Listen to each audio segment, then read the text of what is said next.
अगर आप candlestick chart देखते हैं और आपको लगता है कि यहाँ एक बड़ी ग्रीन कैंडल बनी है, शायद मार्केट अब ऊपर जाएगा, तो यहीं पर आपको थोड़ा रुकना चाहिए, क्योंकि ट्रेडिंग में सबसे बड़ी गलती अक्सर यही होती है। हम कैंडल को देखते हैं, लेकिन कैंडल के पीछे की सिचुएशन को नहीं देखते। एक ग्रीन कैंडल अपने आप में बुलिश नहीं होती। एक बड़ी ग्रीन कैंडल भी अपने आप में बाय सिग्नल नहीं होती। और बुलिश इनगल्फिंग सिर्फ इसलिए इंपॉर्टेंट नहीं है क्योंकि दूसरी कैंडल ग्रीन होती है। इस पैटर्न की असली ताकत उसकी लोकेशन, प्रीवियस प्राइस एक्शन और बायर्स सेलर्स की साइकोलॉजी में छिपी होती है।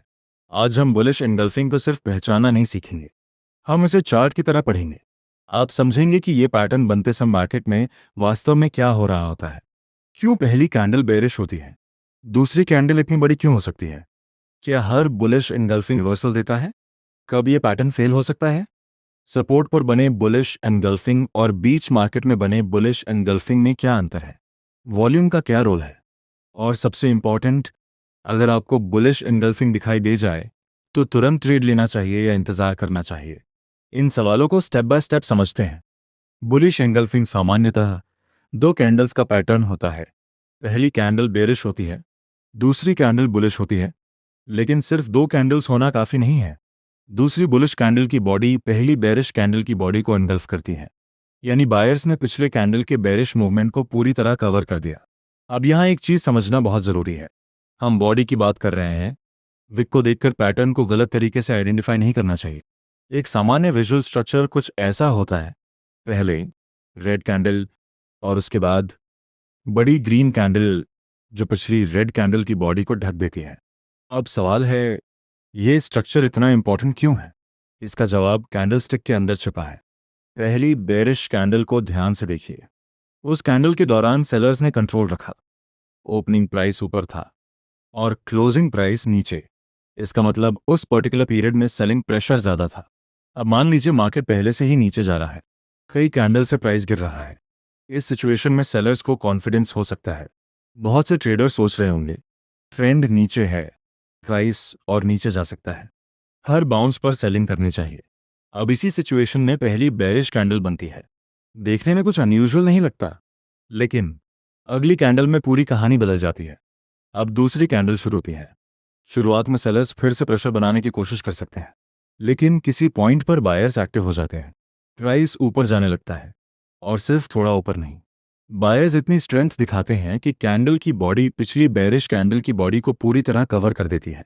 अब चार्ट पर अचानक दिखाई देता है, पहले बेरिश कंट्रोल और उसके तुरंत बाद स्ट्रॉन्ग बुलिश रिस्पॉन्स। यहीं से पैटर्न इंटरेस्टिंग बनता है। लेकिन ध्यान दीजिए, इसका मतलब ये नहीं कि सेलर्स खत्म हो गए। ये भी ज़रूरी नहीं कि ट्रेंड निश्चित रूप से रिवर्स हो गया।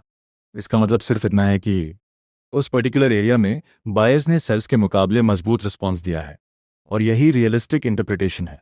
अब सवाल आता है, अगर ये केवल दो कैंडल्स हैं तो लोग इसे रिवर्सल पैटर्न क्यों कहते हैं। क्योंकि मार्केट केवल प्राइस का मूवमेंट नहीं है। मार्केट में बायर्स और सेलर्स के एक्सपेक्टेशंस भी होती हैं। मान लीजिए प्राइस लगातार गिर रहा है, हर बाउंस पर लोग सेल कर रहे हैं, लेकिन एक पॉइंट पर बायर्स अग्रेसिवली खरीदना शुरू करते हैं। अब सेलर्स जो पहले कॉन्फिडेंट थे, उनके सामने एक प्रॉब्लम आती है, प्राइस उनके एक्सपेक्टेड डायरेक्शन में नहीं जा रहा। दूसरी तरफ बायर्स को स्ट्रेंथ मिल रही है। इसलिए बुलिश एनगल्फिंग हमें यह संकेत दे सकता है कि शॉर्ट टर्म मार्केट सेंटिमेंट बदलने की कोशिश कर रहा है। लेकिन ट्राई शब्द को याद रखिए, क्योंकि रिवर्सल और रिवर्सल की कोशिश दो अलग चीज़ें हैं। अब आते हैं उस बात पर जो शायद इस पूरे वीडियो की सबसे इंपॉर्टेंट बात है, बुलिश एंगल्फिंग कहाँ बना। अगर आप सिर्फ पैटर्न पहचानते हैं लेकिन उसकी लोकेशन नहीं देखते, तो आपका एनालिसिस अधूरा है।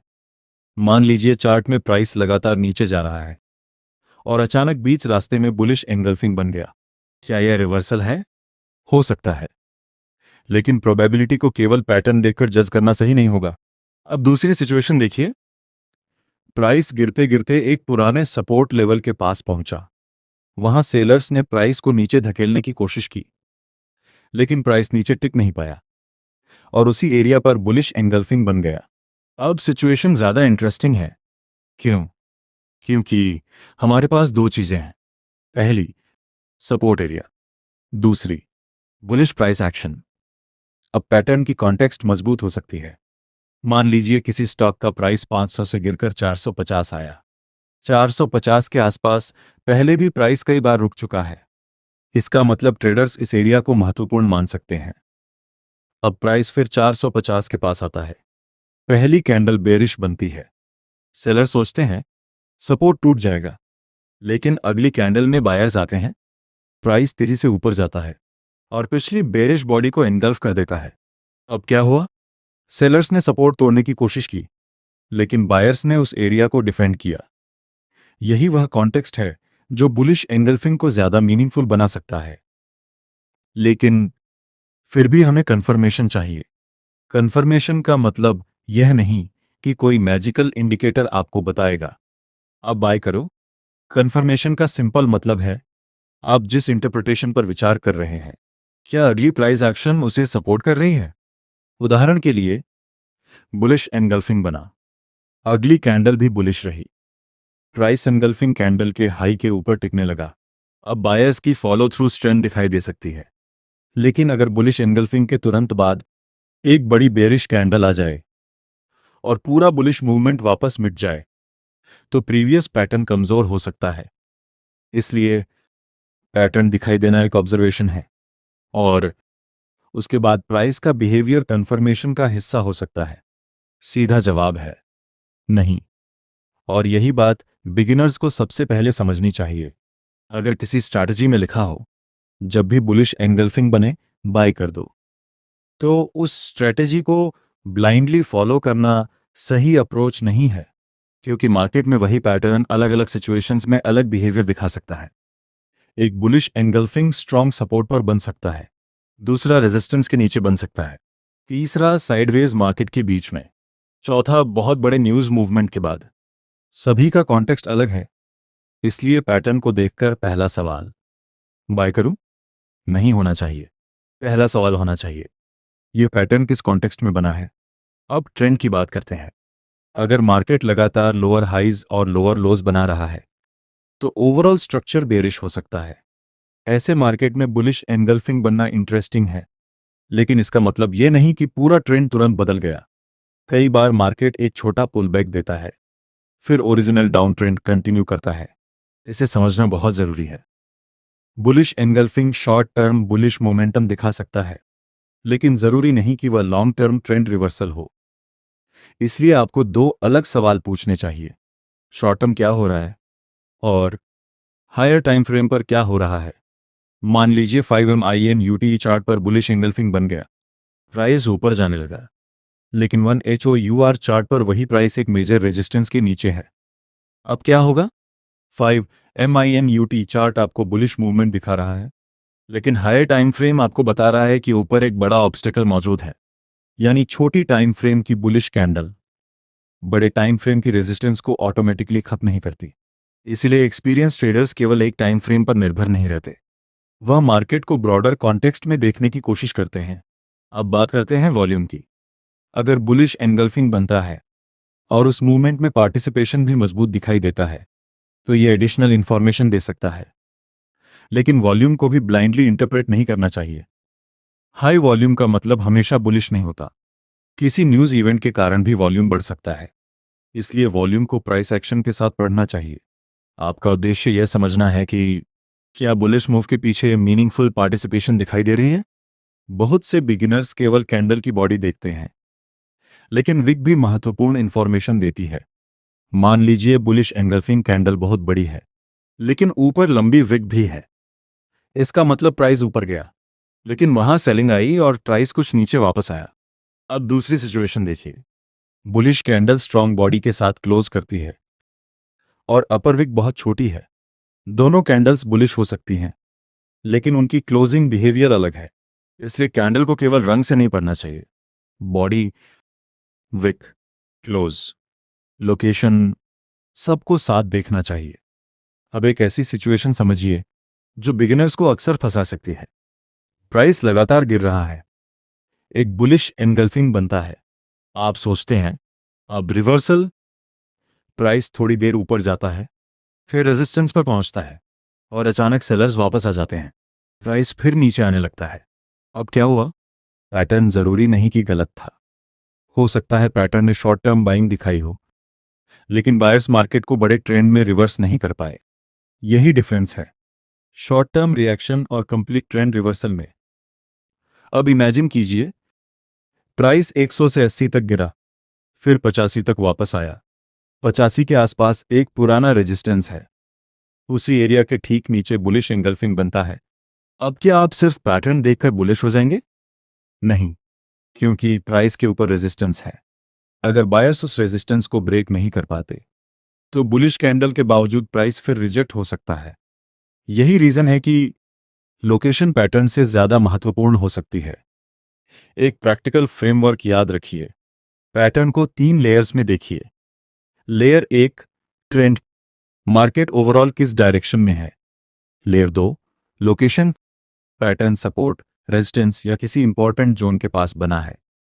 लेयर 3 कंफर्मेशन, पैटर्न बनने के बाद प्राइस क्या कर रहा है। अगर ये तीनों बातें एक दूसरे को सपोर्ट कर रही हों तो सेटअप ज़्यादा इंटरेस्टिंग हो सकता है। अगर तीनों अलग अलग डायरेक्शंस में हो तो कॉशन बढ़ाना लॉजिकल है। सबसे बड़ी गलती यह है कि ट्रेडर चार्ट खोलता है, एक पैटर्न देखता है और तुरंत ट्रेड लेने लगता है। वह ये नहीं देखता कि प्राइस कहाँ है, ट्रेंड क्या है, नियर बाय रेजिस्टेंस कहाँ है, वॉलेटिलिटी कैसी है, हायर टाइम फ्रेम क्या कह रहा है, और सबसे ज़रूरी, अगर ट्रेड गलत हुआ तो रिस्क कितना है। ट्रेडिंग में केवल सही प्रेडिक्शन इंपॉर्टेंट नहीं है, गलत प्रेडिक्शन होने पर नुकसान को मैनेज करना भी उतना ही इंपॉर्टेंट है। अब रिस्क की बात, किसी भी बुलिश सेटअप में ट्रेडर को यह सोचना चाहिए, अगर मेरी बुलिश इंटरप्रिटेशन गलत हुई तो प्राइस कहां जाकर बताएगा कि मैं गलत था। यह सवाल बहुत महत्वपूर्ण है। कई लोग सोचते हैं प्राइस ऊपर जाएगा, लेकिन प्रोफेशनल थिंकिंग में दूसरा सवाल भी होता है, अगर नहीं गया तो। बुलिश एंगल्फिंग के कॉन्टेक्स्ट में कई ट्रेडर्स पैटर्न के लो या नियर बाय स्ट्रक्चर को इनवैलिडेशन रेफरेंस की तरह देखते हैं, लेकिन एग्जैक्ट स्टॉप लॉस प्लेसमेंट हर मार्केट और स्ट्रैटेजी में अलग हो सकता है। इसलिए कोई एक फिक्स्ड नंबर सभी सिचुएशंस पर लागू नहीं होता। मान लीजिए आपका संभावित टारगेट बहुत पास है और रिस्क बहुत ज़्यादा, तो केवल बुलिश पैटर्न होना पर्याप्त नहीं। दूसरी तरफ अगर मार्केट स्ट्रक्चर ऐसा है कि संभावित अपसाइड रीजनेबल है और इनवैलिडेशन क्लियरली डिफाइंड है, तो सेटअप को इवैल्यूएट करना आसान हो सकता है। याद रखिए, गुड पैटर्न और गुड ट्रेड हमेशा एक ही चीज़ नहीं होते।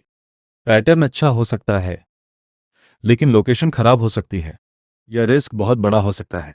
अब इमेजिन कीजिए कि आपके सामने लाइव चार्ट है, प्राइस गिर रहा है, आपने कोई ट्रेड नहीं लिया, आप बस ऑब्जर्व कर रहे हैं। पहली बेयरिश कैंडल, दूसरी बेयरिश कैंडल, तीसरी बेयरिश कैंडल, फिर अचानक बुलिश एंगल्फिंग। अब आपका काम ट्रेड लेना नहीं है, पहले ऑब्जर्व करना है। क्या प्राइस सपोर्ट से रिएक्ट कर रहा है? क्या वॉल्यूम बढ़ा? क्या अगली कैंडल एंगल्फिंग कैंडल के ऊपर टिक रही है? क्या नियर बाय रेजिस्टेंस बहुत पास है? क्या हायर टाइम फ्रेम भी उसी डायरेक्शन को सपोर्ट कर रहा है? अब आपका एनालिसिस एक कैंडल से निकलकर पूरे मार्केट स्ट्रक्चर पर आ गया। यही रियलिस्टिक अप्रोच है। अगर आपको पूरा पैटर्न याद नहीं रहता तो बस मार्केट साइकोलॉजी याद रखिए। पहले सेलर्स कंट्रोल में थे, फिर बायर्स आए और बायर्स ने पिछले बेयरिश कैंडल की बॉडी को पूरी तरह कवर कर दिया। बस यही बुलिश एंगल्फिंग की कोर स्टोरी है। नाम भूल सकते हैं, लेकिन साइकोलॉजी नहीं भूलनी चाहिए। यह अंतर बहुत ज़रूरी है। मान लीजिए एक ग्रीन कैंडल बनी, बस ग्रीन कैंडल। इससे हमें पता चलता है कि उस कैंडल में बायर्स ने ओपनिंग के मुकाबले हायर क्लोज दिया, लेकिन बुलिश एंगल्फिंग में हमें एडिशनल इंफॉर्मेशन मिलती है। प्रीवियस कैंडल बेरिश थी और करंट बुलिश बॉडी ने प्रीवियस बेरिश बॉडी को एंगल्फ किया, यानी कंपैरिजन मौजूद है। इसलिए पैटर्न का मीनिंग केवल ग्रीन कलर में नहीं, दो कैंडल्स के रिलेशनशिप में है। हैमर में फोकस विक और रिजेक्शन पर होता है, बुलिश एंगल्फिंग में फोकस दो कैंडल्स के बॉडी रिलेशनशिप और बुलिश टेकओवर पर होता है। हैमर कहता है नीचे प्राइस रिजेक्ट हुआ, बुलिश एंगल्फिंग कहता है प्रीवियस बेरिश प्रेशर को बायर्स ने स्ट्रांगली काउंटर किया। दोनों बुलिश कॉन्टेक्स्ट में दिखाई दे सकते हैं, लेकिन उनकी कहानी अलग है। कभी कभी ट्रेडर्स पैटर्न के नाम से इतने प्रभावित हो जाते हैं कि मार्केट कॉन्टेक्स्ट भूल जाते हैं। उन्हें लगता है बुलिश एंगल्फिंग एक फेमस पैटर्न है, इसलिए यह जरूर काम करेगा। लेकिन मार्केट किसी पैटर्न के नाम को नहीं जानता। मार्केट केवल ऑर्डर्स, लिक्विडिटी, डिमांड, सप्लाई और पार्टिसिपेंट्स के बिहेवियर से चलता है। पैटर्न उस बिहेवियर को चार्ट पर देखने का एक तरीका है। इसीलिए पैटर्न को प्रिडिक्शन मशीन मत समझिए, उसे इंफॉर्मेशन की तरह इस्तेमाल कीजिए। कुछ सिचुएशंस में हमें ज़्यादा सावधानी रखनी चाहिए, जैसे जब पैटर्न किसी स्ट्रॉन्ग रेजिस्टेंस के ठीक नीचे हो, जब ओवरऑल मार्केट बहुत स्ट्रांगली बेरिश हो और कोई मीनिंगफुल सपोर्ट न हो, जब एनगल्फिंग कैंडल के बाद फॉलो थ्रू न मिले, जब प्राइस तुरंत पैटर्न के नीचे वापस चला जाए, जब मार्केट बहुत चॉपी या साइडवेज हो, और जब पैटर्न केवल चार्ट के बीच में बना हो बिना किसी क्लियर कॉन्टेक्स्ट के। ऐसी सिचुएशन में केवल पैटर्न देखकर कंक्लूजन निकालना रिस्की हो सकता है। एक आइडियल टेक्स्ट बुक सिचुएशन की कल्पना कीजिए। मार्केट डाउन ट्रेंड में है, प्राइस एक नोन सपोर्ट एरिया पर आता है, सेलिंग प्रेशर दिखाई देता है, फिर बुलिश एनगल्फिंग बनता है। इसके बाद प्राइस एनगल्फिंग कैंडल के हाई को सस्टेन करता है, नियर बाय रेजिस्टेंस पर्याप्त दूरी पर है, और ओवरऑल मार्केट स्ट्रक्चर में बाइंग इंटरेस्ट दिखाई देता है। अब आपके पास एक कंप्लीट स्टोरी है, लेकिन ध्यान रहे, मैंने गारंटीड रिवर्सल नहीं कहा, मैंने कहा एक ज्यादा कोहेरेंट सेटअप। ट्रेडिंग में यही डिफरेंस महत्वपूर्ण है। अगर आप बुलिश एनगल्फिंग सीखना चाहते हैं तो लाइव मार्केट में तुरंत पैसा लगाने से पहले प्रैक्टिस कीजिए। पुराने चार्ट्स खोलिए, ऐसे सभी लोकेशंस खोजिए जहां बुलिश एनगल्फिंग बना था। फिर हर एग्जाम्पल के सामने 3 सवाल लिखिए। पैटर्न किस ट्रेंड में बना, पैटर्न किस लेवल पर बना, पैटर्न के बाद प्राइस ने क्या किया। फिर आप धीरे धीरे देखेंगे हर बुलिश एनगल्फिंग एक जैसा नहीं होता।